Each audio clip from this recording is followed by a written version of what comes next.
ಸೃಷ್ಟಿಸಲ್ಪಟ್ಟಂತಹ ಈ ಪ್ರಪಂಚದಲ್ಲಿ ಪಂಚಭೌತಿಕವಾದಂತಹ ದೇಹಾಧಾರಣೆಯನ್ನು ಮಾಡಿದಂತಹ ಮಾನವನ ಜೀವನ ಸಾರ್ಥಕವಾಗಬೇಕಾದರೆ ಆಕಾಶದಂತೆ ವಿಶಾಲತೆಯನ್ನು ಹೊಂದಿರಬೇಕಂತೆ, ಭೂಮಿಯ ಕ್ಷಮೆಯನ್ನು ಹೊಂದಿರಬೇಕು, ಗಂಗೆಯಂತೆ ಪಾವಿತ್ರ್ಯತೆಯನ್ನು ಹೊಂದಿರಬೇಕು.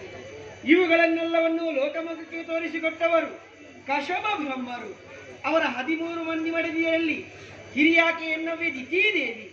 ಅವರ ಪಾವನವಾದಂತಹ ಗರ್ಭಾಮುದಿಯನ್ನು ಪಾವನಗೊಳಿಸಿ ಈ ಲೋಕದ ಬೆಳಕನ್ನು ಕಂಡುಕೊಂಡವಳು ನಾನು. ಮಾಲಿನಿ ಎಂಬುದಾಗಿ ನನ್ನ ಶುಭನಾಮಧ್ಯೇಯ. ಮಾಲಿನಿ ಎನ್ನುವಂತಹ ಶಬ್ದದ ಅರ್ಥವೇನು?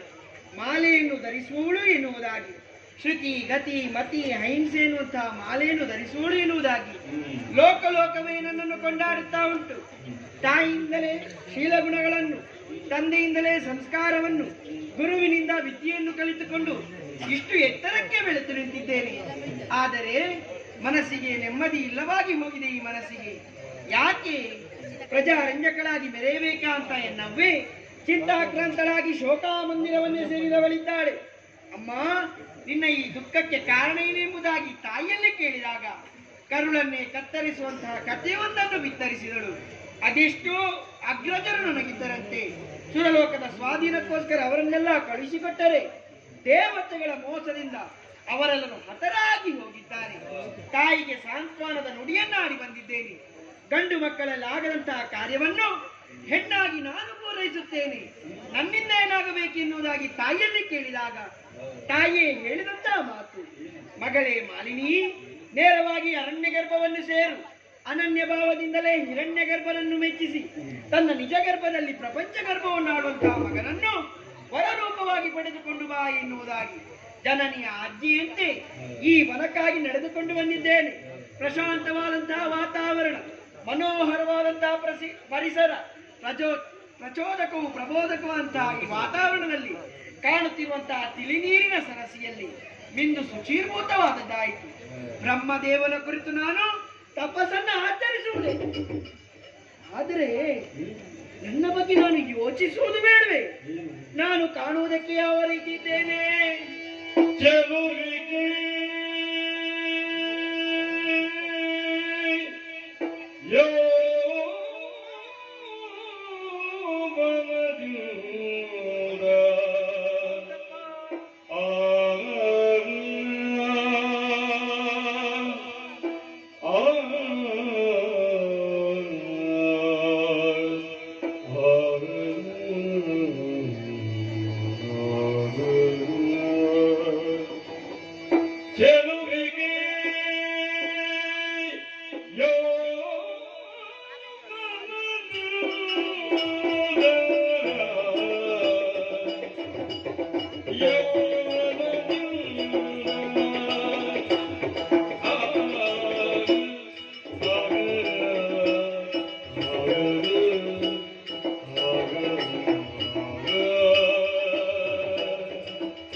ನಾನು ಈ ರೀತಿಯಾಗಿ ತಪಸ್ಸನ್ನು ಆಚರಿಸುವುದೇ ಸಾಧ್ಯವಿಲ್ಲ. ಚೆಲುವಿಕೆ ಯೌವನದಿಂದ ನಾನು ಕಂಗೊಳಿಸುತ್ತಾ ಇದ್ದೇನೆ. ಈ ರೂಪದಲ್ಲಿ ನಾನು ತಪಸ್ಸನ್ನು ಆಚರಿಸಿದ್ರೆ ನೋಡಿ ಅಂತೆ ಎಲ್ಲರೂ ನನ್ನ ನೋಡ್ತಾ ಇದ್ದಾರೆ. ಯಾರು ಇಳೆಯ ಕಾಮುಕರು ನನ್ನನ್ನು ಈ ರೀತಿಯಾಗಿ ನೋಡಿದರೆ ನನ್ನ ತಪಸ್ಸಿಗೆ ವಿಘ್ನವನ್ನು ತಂದೊಡ್ಡುತ್ತಾರೆ. ಹೆಚ್ಚೇಕೆ ಸ್ವಾಮಿ, ಸುರರೆಮ್ಮ ಹದಿಗಳಾಗಿ ಹರು ನಮ್ಮ ಏಳ್ಗೆಯನ್ನು ಕಂಡು ಸಹಿಸಿಕೊಳ್ಳುವುದಿಲ್ಲ. ಅವರ ಕಣ್ಣಿಂದಲೂ ಕೂಡ ತಪ್ಪಿಸಬೇಕು. ಯಾವ ರೀತಿಯಾಗಿ ತಪಸ್ಸನ್ನು ಆಚರಿಸುವುದು ನಾವು? ಅನಿಮಾದಿ ಅಷ್ಟ ಸಿದ್ಧಿಗಳನ್ನು ಬಲ್ಲವರು ನಾವು. ಯಾವ ಹೊತ್ತಿಗೂ ಯಾವ ರೂಪವನ್ನು ತಾಳುವುದಕ್ಕೆ ಸಾಮರ್ಥ್ಯವನ್ನು ಹೊಂದಿದವರು. ಯಾವ ರೂಪ ಆದಿತ್ತು ಸ್ವಾಮಿ? ಯಾವರು ನೋಡಿಯಂತೆ ಕೆಸರಿನಲ್ಲಿ ಹೊರಳಾಡಿಕೊಂಡು ಎಮ್ಮೆಗಳ ಹಿಂಡು, ಮಹಿಷಿಗಳ ಹಿಂಡು. ಮಹಿಷಿಯ ರೂಪವೇ ಸೂಕ್ತ ಎನ್ನುವುದಾಗಿ ಭಾವಿಸಿದ್ದೇನೆ. ಮಾಲಿನಿಯಾದಂತಹ ನಾನು ಮಹಿಷಿ ರೂಪವನ್ನಂತೂ ಬ್ರಹ್ಮದೇವರ ಕುರಿತು ತಪಸ್ಸನ್ನಾಚರಿಸುತ್ತೇನೆ.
ಯಮ ನಿಯಮ ಆಸನ ಪ್ರಾಣಾಯಾಮ ಪ್ರತ್ಯಾಹಾರ ಧ್ಯಾನ ಧಾರಣ ಸಮಾಧಿ ಎನ್ನುವಂತಹ ಅಷ್ಟಾಂಗವನ್ನೇ ಬಳಿದು ತಪಸ್ಸನ್ನಾಚರಿಸುತ್ತಿರುವಂತಹ ಮುನಿಶುಪಾಶ್ವಕನ ತಪಸ್ಸು ಅಬ್ಬ ಉರಿಯಿಂದಲಾಗಿ ಭಂಗವಾಗಿ ಹೋಯ್ತಲ್ಲ. ಕಟ್ಟೆರೆದು ನೋಡ್ತಾ ಇದ್ದೇನೆ, ಕಾನನವೆಲ್ಲವೂ ಸುಟ್ಟು ಹೋಗುತ್ತಾ ಉಂಟು, ಪ್ರಾಣಿಗಳೆಲ್ಲವೂ ಒಬ್ಬಿಡುತ್ತಾ ಸಾಯುತ್ತಾ ಇತ್ತು. ಯಾಕೆ, ಯಾರಿಂದ ಎನ್ನುವ ಹಾಗೆ ನಮ್ಮಲ್ಲೇ ತರ್ಕವಲ್ಲ. ಭಗವಂತನ ಅನುಗ್ರಹದಿಂದ ಸಂಪಾದಿಸಿದ್ದೇನೆ ದಿವ್ಯಾದೃಷ್ಟಿ.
ಯಾರು ದಿವ್ಯದೃಷ್ಟಿಯಿಂದ ಪರೀಕ್ಷಿಸಿದೆ ಅಂತಾದ್ರೆ ಕಾಣುತ್ತಿರುವುದಾದ್ರೂ ಏನು ಸ್ವಾಮಿ? ದ್ವಿತೀಯ ಮಗಳಾದಂತಹ ಮಾಲಿನಿ ತನ್ನ ದೇಹವನ್ನೇ ಮರೆಸಿಕೊಂಡಿದ್ದಾಳೆ, ಮಹೇಶ ರೂಪವನ್ನು ಧರಿಸಿಕೊಂಡಿದ್ದಾಳೆ. ಈ ರೀತಿಯ ತಪಸ್ಸಿನಿಂದಾಗಿ ಓರ್ವ ಪುತ್ರ ರತ್ನನನ್ನು ಪಡೆಯಬೇಕೆನ್ನುವಂತಹ ಉದ್ದೇಶ ಏನೋ ಸಾಧುವಾದದ್ದೇ.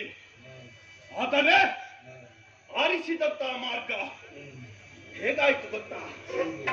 ನಮ್ಮಂತ ತಾಪಸಿಗಳಿಗೆ, ನಮ್ಮಂತ ಮುನಿ ಕುಲಕ್ಕೆ ಅಪಮಾನ ಎಸಗಿದ ರೀತಿಯಲ್ಲಿ ಆಗಿ ಹೋಯಿತು. ಇವಳನ್ನು ಹೀಗೆ ಬಿಟ್ಟೆ ಅಂತಾದ್ರೆ ಲೋಕದ ಪ್ರತಿಯೊಬ್ಬರೂ ಕೂಡ ಇಂಥ ದೌಷ್ಟ್ಯದ ಹಾದಿಯನ್ನೇ ಹಿಡಿತಾರೆ. ಹಾಗಾಗಬಾರ್ದು. ಲೋಕ ಮುಖಕ್ಕೆ ಇವಳೊಂದು ಪಾಠ ಆಗಿಯೇ ಉಳಿಬೇಕು. ಆದ್ಭುತರಿಂದಲಾಗಿ ಮಹಿಷಿ ರೂಪವನ್ನಾತು ತಪಸ್ಸನ್ನಾಚರಿಸುತ್ತಿರುವ ಇವಳ ಉದರದಲ್ಲಿ ಮಹಿಷನೇ ಹುಟ್ಟಲಿ.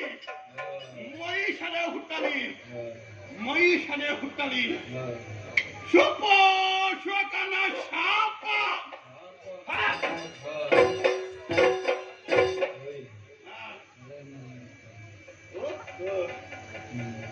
ಇವಳ ಮನದ ಎಣಿಕೆ ಏನು ಎನ್ನುವ ಹಾಗೆ ನಾನು ಬಲ್ಲೆ. ಶುಕ ಶಾಪ ಕೊಟ್ಟರೆ ಏನಂತೆ? ಅನುಗ್ರಹಿಸುವುದಕ್ಕೆ ಬರುವವನಿದ್ದಾನೆ ಬ್ರಹ್ಮನಲ್ಲಿ ಇವನ ಶಾಪಕ್ಕೆ ಪರಿಮಾರ್ಜನೆಯನ್ನು ಕೇಳಿಕೊಂಡೇನು ಎನ್ನುವಂತ ಅಚಲವಾದಂತಹ ವಿಶ್ವಾಸ ನಿನ್ನ ವಿಶ್ವಾಸವನ್ನು ಭಂಗಗೊಳಿಸದೇ ಇದ್ದರೆ ಆ ಬ್ರಹ್ಮ ಬಿಡು. ನಾನು ಕೊಟ್ಟಂತಹ ಶಾಪಕ್ಕೆ ಮೂರ್ತಿಗಳಿಂದಲೂ ಕೂಡ ಪರಿಮಾರ್ಜನೆ ಹೋಗಲಿ. ಹಬ್ಬ ಇಲ್ಲಿ ನಿಲ್ಲುವುದಕ್ಕೆ ಸ್ಥಳ ಎಲ್ಲಿದ್ದು ಸ್ವಾಮಿ? ಆಗಲಿಕ್ಕಿಲ್ಲ. ಸೂಕ್ತವಾದಂತಹ ತಪೋ ಭೂಮಿಯನ್ನು ರಸಿ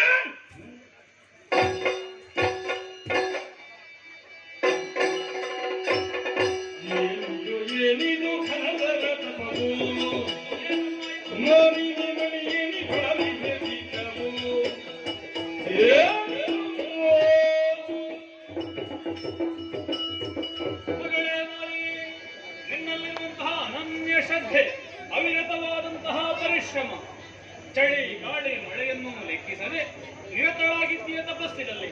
ಹಾಗಾಗಿ ಮೆಚ್ಚಿ ತೋರಿದವನಿದ್ದೇನೆ. ನಿನ್ನ ಮನೋವಾಂಛೆ ಈಡೇರಿಸುತ್ತೇನೆ. ಕೇಳಿಕೋ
ಮೊದಲಾಗಿ ಪವಿತ್ರ ಕಮಲಗಳಿಗೆ ವಂದಿಸಿಕೊಳ್ಳುತ್ತಾ ಇದ್ದೇನೆ.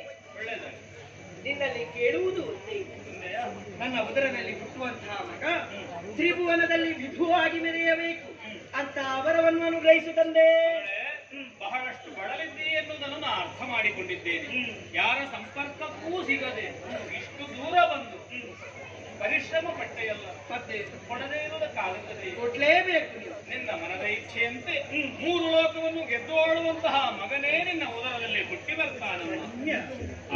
ಆದರೆ ಅವ ಮಹಿಷನಾಗಿದ್ದ. ನಾನೇನು ಅಪರಾಧವನ್ನು ಮಾಡಿದೆ ತಂದೆ? ಘೋರವಾದಂತಹ ಶಾಪವನ್ನು ನೀವು ಕೊಟ್ಟು ಬಿಟ್ಟರಲ್ಲ. ಈಗ ನಾ ಶಾಪ ಕೊಟ್ಟದ್ದು ಅಂತ ಭಾವಿಸಿದೆ. ಮತ್ತೇನು ಮಹಿಷನೇ ಹುಟ್ಟಲಿ ಎನ್ನುವುದಾಗಿ ಹೇಳ್ತಾ ಇದ್ದೀರಿ. ನೀ ಮಾಡಿದ ಅಪರಾಧದ ವಿಷಯಕವಾಗಿ ನೀ ತಿಳಿದಿದ್ದೀಯ. ನಾನು ತಿಳಿದು ತಪ್ಪು ಮಾಡುವುದಿಲ್ಲ ತಂದೆ. ಆದರೆ ನೀ ಯೋಚಿಸಬೇಕಿತ್ತು. ಮದುವೆಯಾಗುವುದರ ಮೊದಲೇ ಪುತ್ರಾಪೇಕ್ಷೆಯನ್ನು ಹೊಂದಿದೆ. ಜನನಿ ಆಜ್ಞೆ ಅಲ್ವೇ? ಜನನಿ ಆಜ್ಞೆ ಅಂತ ಹೇಳಿದ್ರೆ ನಮಗೂ ಒಂದು ಪ್ರಜ್ಞೆ ಎನ್ನುವುದು ಬೇಕು. ಸತ್ಯ. ಇಲ್ಲಿ ಬಂದ ಬಳಿಕ ಕಾಮುಕರಿದ್ದಾರೆ ಎನ್ನುವ ಕಾರಣಕ್ಕೆ ಬೇಕಾಗಿ ಬೇರೆ ರೂಪವನ್ನು ಧರಿಸಿಕೊಂಡೆ. ನಿನಗೆ ಶುಭವಾಗಬಹುದಿತ್ತು, ಬಿಕವಾಗಬಹುದಿತ್ತು. ಅದರ ಬದಲಾಗಿ ಮಹಿಷಿಯ ರೂಪವನ್ನು ಧರಿಸಿ ತಪಸ್ಸನ್ನಾಚರಿಸಿದ ಪರಿಣಾಮವಾಗಿ ನಿನ್ನ ಉದರದಲ್ಲಿ ಹುಟ್ಟುವಂತಹ ಮಗ ಮಹಿಷನೇ ಆಗುತ್ತಾನಮ್ಮ. ಅದಕ್ಕೆ ಪೂರಕವಾಗಿ ಒಂದು ಘಟನೆ ನಡೆಯಿತು. ಏನು ತಂದೆ? ನಿನ್ನ ತಪದ ಜ್ವಾಲೆಯಿಂದ ಕುಪಿತನಾದ ಸುಪಾರ್ಶ್ವಕ ಮುನಿ ಶಪಿಸಿದ್ದಾನೆ. ನಿನ್ನ ಉದರದಲ್ಲಿ ಕೋಣನೆ ಹುಟ್ಟಲಿ. ನಾನು ಯಾಕೆ ದುಃಖಿಸಬೇಕು, ನಾನು ಯಾಕೆ ಚಿಂತಿಸಬೇಕು ತಂದೆ? ಮೂರು ಮೂರ್ತಿಗಳಲ್ಲಿ ನೀವು ಒಬ್ಬರಲ್ವೇ? ಇದನ್ನು ಪರಿಹರಿಸುವುದಕ್ಕೆ ಖಂಡಿತ ನಿಮ್ಮಿಂದ ಸಾಧ್ಯ ಉಂಟು. ಶಾಪ ಕೊಟ್ಟ ತಕ್ಷಣ ತಲೆ ಅಲ್ಲಾಡಿಸಿದೆಯಾ? ಶಾಪ ಕೊಟ್ಟವನಿಗೆ ಗೊತ್ತಾಗ್ಲಿಲ್ಲ. ಹಿಂದಿನಿಂದ ಕೆಲವರು ಹೇಳುದು ಹೌದು ತಲೆ ಅಲ್ಲಾಡಿಸ್ತಾ ಇದ್ದಾಳೆ. ಹೌದಾ? ಹಾಗೆ ಗೊತ್ತಾದ ತಕ್ಷಣ ನಮ್ಮ ಬಿಡು, ಮೂರು ಮೂರ್ತಿಗಳಿಂದಲೂ ಪರಿಹಾರ ದೊರೆಯದೆ ಹೋಗಲಿ. ನನ್ನ ಗತಿ ಏನು ಮುಂದೆ ತಂದೆ? ನಾನು ಏನು ಅಪರಾಧ ಮಾಡಿದ್ದೇನೆ? ನೀನು ನನಗೆ ಅನುಗ್ರಹ ಮಾಡಬೇಕು. ಇಷ್ಟು ಗಿಡ್ಡ ಇದ್ದವರಿಂದ ಯೋಚನೆ ಬಹಳ ದೊಡ್ಡದೇ. ಮತ್ತೆ ಈ ಚಳಿ ಗೆದ್ದು ಆಡುವ ಮಗ ತನಗೆ ಬೇಕು ಎನ್ನುವ ಹಾಗೆ ನೀನು ಆಶಿಸಿರುವುದು ರೂಪವನ್ನಲ್ಲ, ಅಲ್ಲಪ್ಪ, ಪರಾಕ್ರಮವನ್ನು. ಕೋಣನಾದ್ರೇನಂತೆ ಜಾಣನಾಗುತ್ತಾನೆ, ಮೂರು ಲೋಕವನ್ನು ಗೆದ್ದು ಆಡುತ್ತಾನೆ, ಯಶೋವಂತನಾಗುತ್ತಾನಮ್ಮ. ಜಯ ಜಯ ಜಯ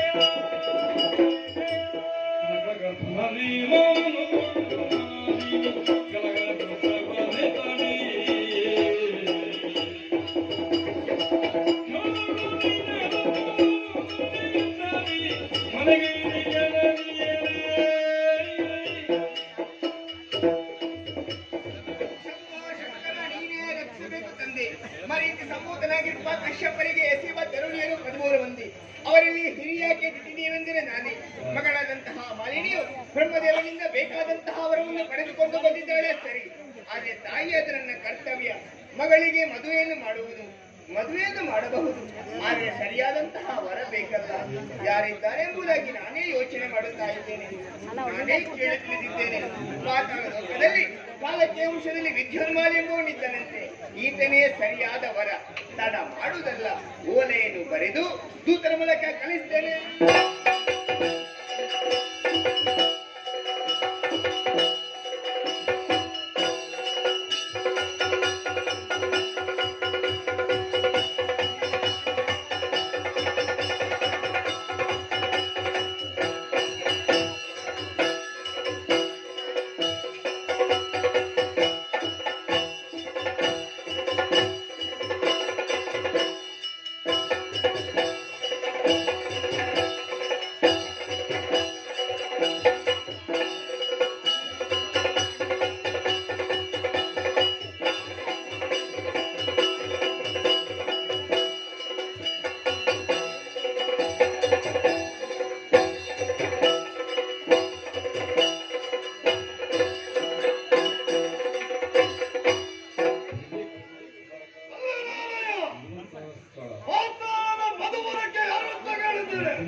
ಸುತ್ತಾಡುತ್ತಿದ್ದಂತಹ ಅಸುರ ವೀರರನ್ನೆಲ್ಲ ಒಗ್ಗೂಡಿಸಿದ ಇವತ್ತಿನಲ್ಲಿ ಸಮರ್ಥ ನಾಯಕನಾಗಿ ಕಾಣಿಸಿಕೊಂಡಿದ್ದೇನೆ.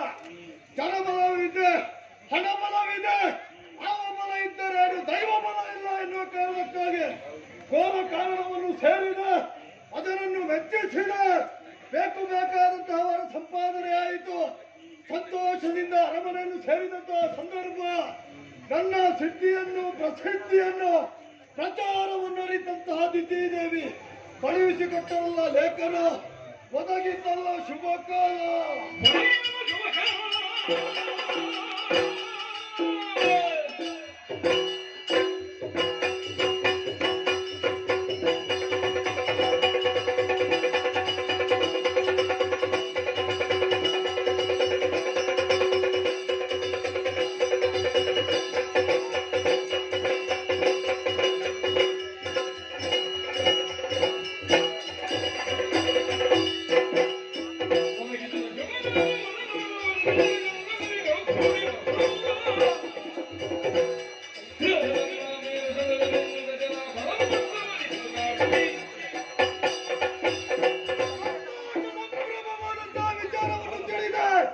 ಶೋಣಿತಾಪುರದಿಂದ ಬಂದಂತಹ ವಾಲೆ ದಿತಿದೇವಿಯವರ ಮಗಳು ಮಾಲಿನಿ ಪ್ರಾಯ ಪ್ರಬುದ್ಧಿಯಾಗಿದ್ದಾಳಂತೆ. ಅವರನ್ನು ವರಿಸುವವರ ಅದು ನೀನು ಹಾಗೆ ಸೂಚಿಸಿದ್ದಾರೆ. ಇದು ತಾನೇ ಸಂತೋಷ, ಒದಗಿದ್ದು ಶುಭ ಕಾಲ. ಮದುವೆಯ ಈ ವಿದ್ಯುನ್ಮಯ ಜೀವನ ಅಲ್ಲ ನನ್ನ ಪರಮ ಉದ್ದೇಶ. ಪರಮ ವಿರೋಧಿಗಳಾದಂತಹ ದೇವತೆಗಳನ್ನು ಮಟ್ಟ ಹಾಕಿ ಇಂದ್ರ ಪದವಿಯನ್ನು ಏರಬೇಕು, ಮೆರೆಯಬೇಕು ಎನ್ನುವ ಹಾಗೆ ಇವತ್ತು ನನ್ನ ಕನಸು ನನಸಾಗಿಸುವಂತಹ ಕಾಲ ಸಕಾಲದಲ್ಲೇ ಉಂಟು. ಇವತ್ತು ಶೋಣಿತಾಪುರದ ಅಳಿಯನಾಗಿ ನಾನು ಹೋದ್ರೆ ಸಮಸ್ತ ವೀರರೆಲ್ಲರೂ ಕೂಡ ನನ್ನ ಸಹವರ್ತಿಗಳಾಗುವುದಕ್ಕೆ ಸಾಧ್ಯವಿದೆ. ತಡಮಾಡುವುದಿಲ್ಲ. ನಮ್ಮವರನ್ನು ಜೊತೆ ಸೇರಿಸಿಕೊಂಡು ನನ್ನ ಪಯಣ ಶೋಣಿತಾಪುರಕ್ಕೆ.